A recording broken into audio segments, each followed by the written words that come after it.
I know you saw the title of the video and immediately were probably like, why is this nerd getting all political? Unsubscribe! But I promise this is not political. Have you ever had a moment on YouTube where you're like, wow, this is a really recessive thought, why are you tearing down the progress of your own medium? That's how I feel every single time I see a guitar fakery video. Imagine a scenario. You're training to be a boxer. It's the middle of summer in Vegas. You get up at 5 in the morning to do road work, but it's 80 degrees outside already. So you go to the gym, you hop on the treadmill, and all of a sudden your trainer comes in and is like, that's fake, you gotta do it the real way. Doesn't that sound really fucking stupid? Well, replace boxing with guitar and treadmill with steel strings and you've got the average sore hands video. Replace treadmill with any amount of production quality and you get the average Jacobra Records video. For some reason we have musicians who hate the idea that we have advanced technology that makes it easier to make music that sounds better. When you say that out loud, it sounds fucking ridiculous. Oh, you did multiple takes for those bars? Faker. Oh, you use digital effects in your DAW instead of expensive ass pedals that sound gross?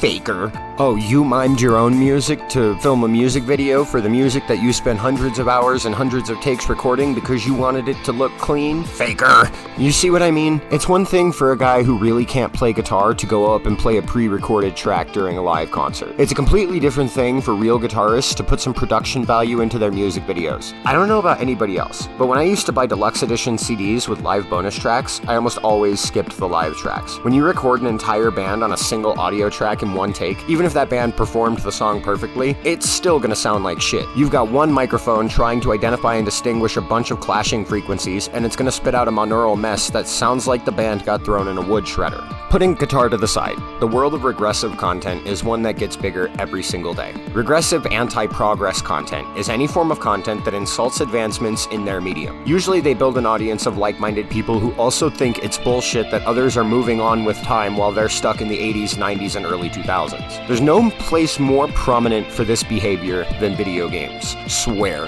I hear people talk all the time about how good gaming used to be, which, yeah, we've had a lot of good games over the decades, but we've also had a lot of real fucking garbage. Well over half of the NES library was poorly developed shovelware that sold for full price. Consoles like Atari Jaguar, Philips CDI, Tiger Gamecom, Sega CD, Virtual Boy, all that hot, steamy garbage came from the retro era. Games used to get ported to PC instead of the other way around, which usually meant PC ports of games were insanely broken, as was the case with Vice City. World of Warcraft is a game that used to cost full or close to full price for the main game and every single expansion, plus you had to spend money on a monthly membership for a game you already bought just to play it past level 20. People who've been playing WoW since the beginning are out thousands of dollars. 21 years of monthly membership, not including expansions, has cost players individually upwards of $3,500 plus. Even if you factor in the price of the base game, the expansions, and the membership together, that still doesn't cover side content. Stuff like mounts, leveling, cosmetics, and otherwise have their own individual prices that have changed over time. How is that better than modern gaming? The shorter answer is it isn't. To really stake the heart of this whole thing, old games did a lot to cover their bad writing, shitty voice acting, low polygon 3D, and severe hardware limitations with good gameplay. But that absolutely does not make those eras superior. Bloober Team did Silent Hill 2 better. That's right, I said it. Resident Evil 3 Remake takes a lot of hate,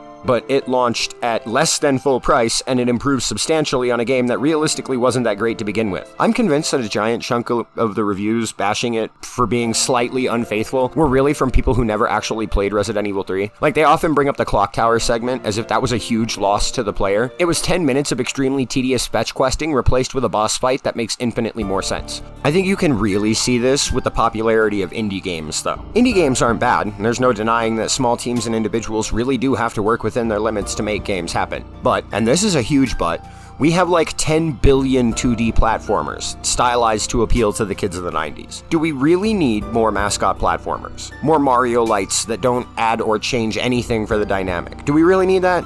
Short answer is no. No, we don't. The pattern of anti-progress and anti-advancement also exists in the most fucking random communities you can think of. Speedrunners pick and choose what exploits are considered okay and which ones aren't, based entirely on whether the mods can perform them or not. They also severely discourage using strategies that go beyond their own internal metas, and I think a portion of that is world record holders convincing their own smaller audiences that anything beyond what they do and say is unviable. Go speedrun a game, literally any game, without community strats. They will fucking laugh you out of the room even if you manage a top 5 time. Every single time. I always think that's hilarious because speedrunning is about going faster. The problem isn't the running or the games, it's the dudes trying so desperately to cling to records that they try to invalidate runners who beat them. With agreeable audience, they usually succeed. Amazing runners quit long before they ever even submit a personal best because the community itself is just toxic and not worth affiliation. It's not about progress, it's about victory, even if that victory is built on halting progress. Another medium where regression is common is movie critics. We have more than 24 years worth of CGI effects that have been used to make movies that at one time were completely unthinkable. In the beginning, yeah, maybe it wasn't great, but we've evolved a hell of a lot, which is why it bothers me whenever I hear a critic say,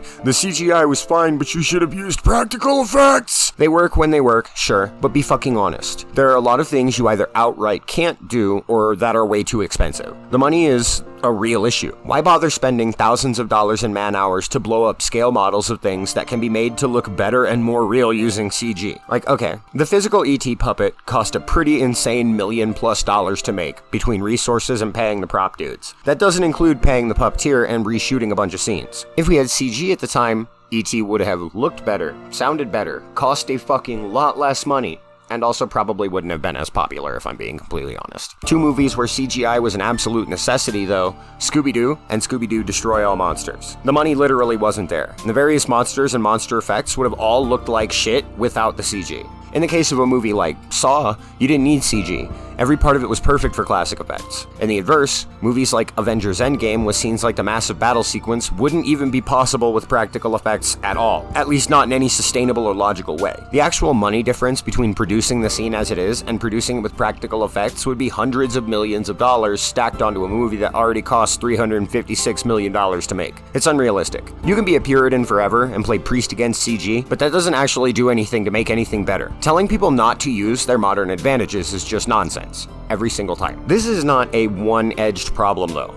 Being solely a futurist and pretending the past all sucked and doesn't matter at all is also just really bad and harmful. We don't even have a here and now without having a back then. All of those things futurists like to pretend would just be goated anyway don't have any concept of how evolution works. Guys who are like, Elden Ring is the best game ever and it makes every other game look bad, don't seem to understand that Elden Ring doesn't even exist without 50 years of video games that came previously. The first pixel had to be rendered on screen before the first command could be sent to that pixel. The first command had to be sent to that pixel before more pixels were added and developed into something interactive. Those pixels and their physics had to be nailed down to a fine point before we could start rendering pixel triangles. Polygons had to be combined and rendered before we could use quaternion rotation and vector space pathfinding. These things evolve, one to the other to the other to the other endlessly. And what we have now doesn't even exist without back then. In order to solve a new problem, in order to even find a new problem, you have to know what problems have already been solved. What can be done can only be done if we understand what has been done already. To bring things back to music, I respect that classical music went through the effort of developing movements, note scales, patterns, instruments, and instrument materials, and a method of writing music as a language. Would I suggest being strictly a classical guitarist in the modern age? No, absolutely not, because we've evolved. Complexity in music comes so much from the delivery, just as much as the notation. But I also wouldn't recommend doing the opposite and only being a fucking synthesizer futurist in music also. Whether you want to be a Buried Alive, a Roy Clark, a Jimi Hendrix, a Nine Inch Nails, a Sinister Gates, a Skrillex, or even a Jorge Cardoso, you have the freedom and advancement to do that in your own way. None of it is too complicated, none of it is too simple, none of it is not music, and all of it is readily available for everybody to build on right away, right? You don't need to be so far ahead of everybody else that it sounds unintelligible, and so trapped in the past that you're boring even the old people to sleep. I've heard more than once from the pretentious side of things that all music has roots in classical music. That's just not true. Some dude just picks up a guitar and he plays that until it sounds good. Sometimes a kid jumps into any DAW software like FL Studio or Reaper and they mash together shit until it sounds good. Music wasn't just completely discovered and refined all at once in the Middle Ages by a bunch of powdered wig-wearing psychos. It still grows. It still evolves. We have tablature, chart sheets, the ability to make perfect master recordings, sampling, synthesizers, way more diverse digital effects. We have the ability to continue evolving. Shitting on that ability doesn't help anyone. I think the broad point here is Don't be a fucking media elitist unironically. One doesn't exist without the other. We don't get what came in the past without evolution, and we don't get evolution without what came in the past. It's cyclical, and it always will be. Change is not a bad thing. Doing what works more than once isn't a bad thing. Doing too much of either of them will do an equal amount of damage as never doing either of them. The point is to find balance. We get the best evolution when we find a good harmony of creative change and formula. Take Resident Evil 4, both of them. The original took formula ideas from the past like the movement, inventory, keys, combinables, documents, interactables, and more, and then it built on that formula with a more free aiming system, a third-person camera, stun attacks, quick time events and cutscenes, better throwables, upgrades, the merchant, shot reactive body parts, and a completely new setting. Resident Evil 4 Remake did all of the same things for the modern remake formula, plus it expanded on side quests and customization, plus it expanded on Leon's movement and combat capabilities using stuff from 7 and Village like parrying and crouching. It built on the lore, it gave deeper reason to characters and ideas, it found that balance. Finding that balance is powerful. It's why we have the best of the best things at all. If you like hearing me ramble, a link to the main channel is down in the description. If you want to support the cause a little bit, a link to tip is also down there. I just wanted to rant on this because it's something that I think about a lot and haven't really taken the time to organize. Putting it together and letting it out helps me feel like I can give thoughts some closure. Not solutions to problems, but enough organization to know that when I build on these thoughts, I've got a solid foundation. If you sat through it, then thank you. I don't ever expect these side videos to do well, but the last one popped off and that was welcome. Until next time, thank you, and have a nice day.